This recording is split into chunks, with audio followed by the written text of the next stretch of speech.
Applied to sex categories, this means that we can't know what constitutes a real man or a real woman beneath their appearances, morphology, behavior, etc., because we can't have knowledge of any objective reality. Since our encounter with reality is always mediated by language, conceptual frames, and even prejudice, we can't pierce the veil of representations to get to the real characters of male and female. I want to suggest that this is an unwarranted and perhaps melodramatic position. Before I do, let's look at the second argument, which is the more metaphysical argument. It has become standard dogma in gender studies to cite Anne Fausto Sterling's statistics about intersexed people. An intersexed person is one that displays intermediary or atypical combinations of male and female anatomy.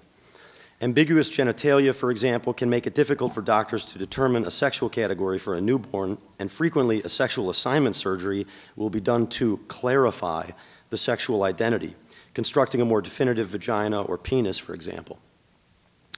Intersexuality describes a person whose sexual genotype, usually their chromosomal makeup, or their phenotype, that is to say the genitalia, are neither exclusively male nor female.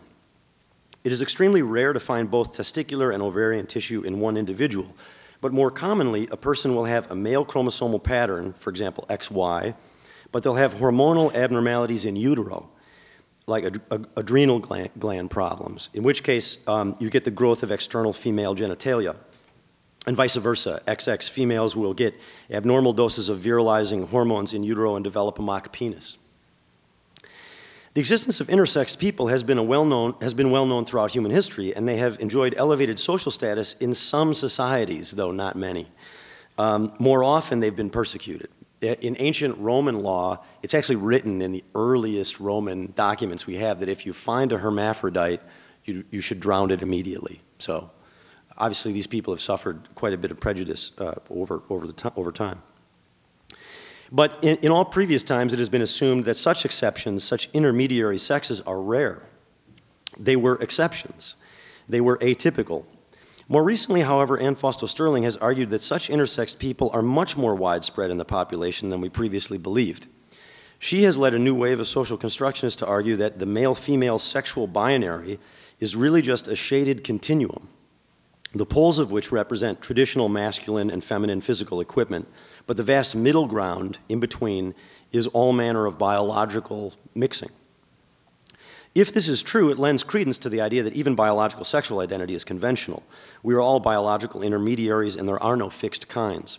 Their metaphysical assertion is basically this: nature comes to us like undifferentiated cookie dough.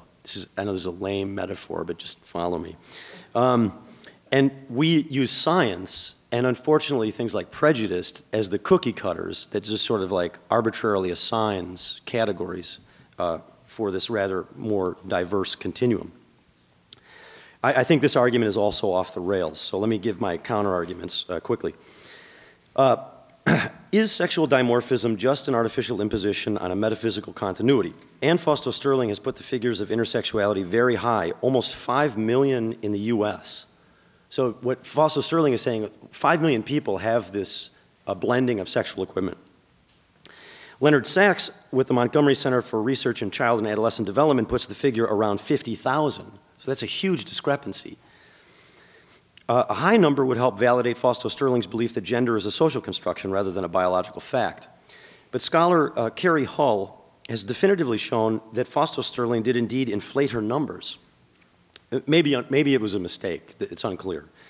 In her book, The Ontology of Sex, Hull points out that Anne Fausto Sterling recently revised her numbers down from 4% of all people to 1.7%. Then Hull checked the math of the new figure and found significant error.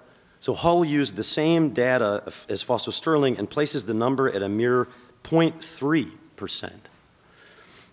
If this is true, and it appears to be, it turns out that intermediaries are indeed very rare at the sexual level. Now let's turn to the other argument for socially constructed sex categories, the argument that we cannot have objective knowledge of nature's properties because nature is mediated, because knowledge is mediated.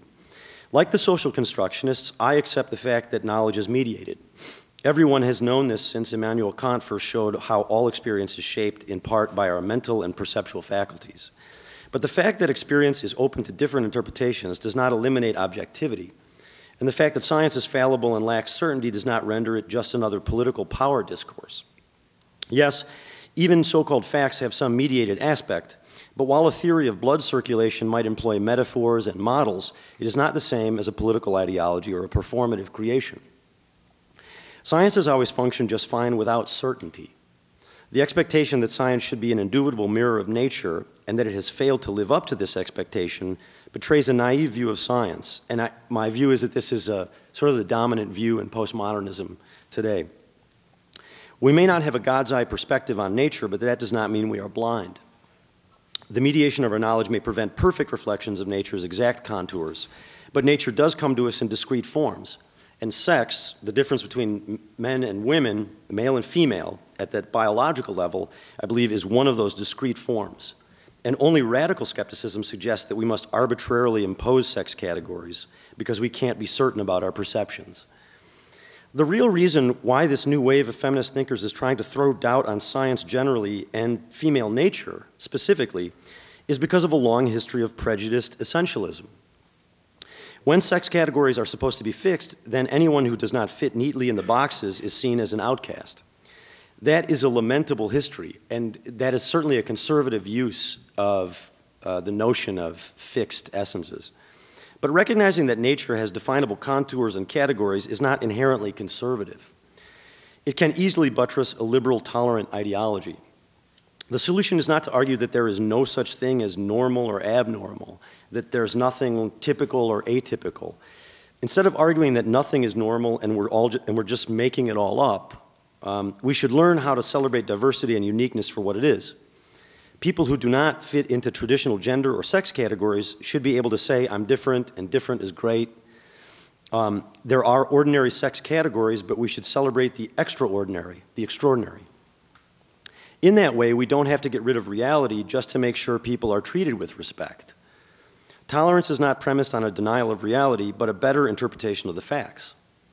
I submit that we should retain the useful distinction of sex and gender and accept that biology gives us some access to human nature and even male and female nature, but gender studies gives us all the rich diversity inside those malleable natures.